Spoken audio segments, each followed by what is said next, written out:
Captain Sir Tom Moore, a 100-year-old veteran who raised millions of dollars for healthcare workers in the UK by walking laps in his garden, has died after being hospitalised with COVID-19, his foundation announced on Tuesday. Moore, a British World War II veteran also known as Captain Tom, raised money for the UK's National Health Service at the start of the coronavirus pandemic amid a countrywide campaign to support healthcare workers. He had initially planned to raise £1,000, $1, 364, with sponsored laps around his back garden in Bedfordshire, northwest of London, but ultimately collected more than £30 million, $40 million.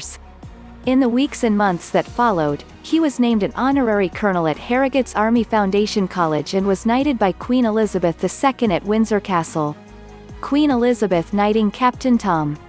Chris Jackson pool photo via AFIS daughter, Hannah Ingram Moore, said in a statement on Twitter that her father had tested positive for COVID-19 and was hospitalized on Sunday because he was having trouble breathing.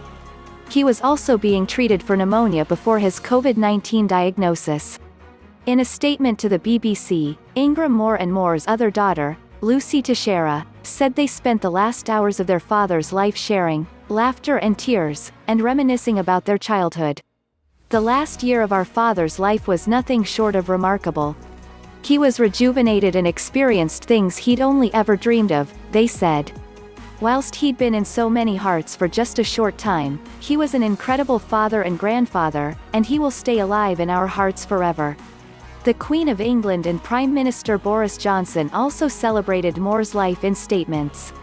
Buckingham Palace said on Twitter Queen Elizabeth had sent private condolences to Moore's family, and shared a photo of them together the day he was knighted. Her Majesty very much enjoyed meeting Captain Sir Tom and his family at Windsor last year.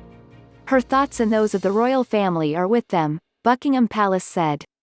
Retired British Army Captain Tom Moore walks to raise money for health workers by attempting to walk the length of his garden 100 times before his 100th birthday this month as the spread of coronavirus disease, COVID-19, continues. Marston Moretane, Britain, April 15, 2020. Reuters Peter Zabora file photo Johnson, meanwhile, called Moore a hero in the truest sense of the word. In the dark days of the Second World War he fought for freedom, and in the face of this country's deepest post-war crisis he united us all. He cheered us all up, and he embodied the triumph of the human spirit, he told the BBC. He became not just a national inspiration but a beacon of hope for the world. Our thoughts are with his daughter Hannah and all his family. The White House and the US Embassy in London joined the UK in honouring Moore's life, saying he inspired millions through his life and his actions.